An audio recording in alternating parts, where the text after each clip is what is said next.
উঠল ভাই তো ঠাকুর বানাই। সময় সাধন এবং সর্বোপরি হাতের গুণ কোনোটাই এক্কেবারে নেই আমার ভাই। পরিকল্পনার অভাবও সুস্পষ্ট তাই। সরস্বতী পুজোর দিন সকালে হঠাৎ মনে হওয়াতে তখন বাড়িতে হাতের কাছে পড়ে থাকা সব কিছু দিয়ে মিনিট 15-20 মধ্যে, তবে এ নয় পূজন, কেবল শৈশব স্মৃতিচারণ।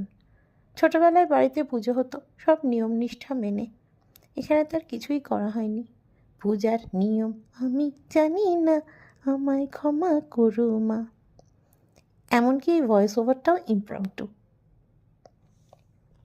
আমাদের ওখানকার আরেকটা বিশেষত্ব হলো সরস্বতী পুজোর সময় ঘুড়ি ওড়ে এবং ঠাকুরের পিছনে ঘুড়ি দেওয়াটা ঠাকুরের সজ্জার এক অঙ্গ।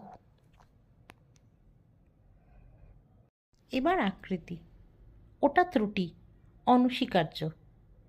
দেবী মাত্রই সুরূপা, তবে সুরূপা মানেই কি স্লিম? হোক না ঠাকুর কপিউলেন্ট, সব সৌন্দর্য তো আর বাহ্যিক না।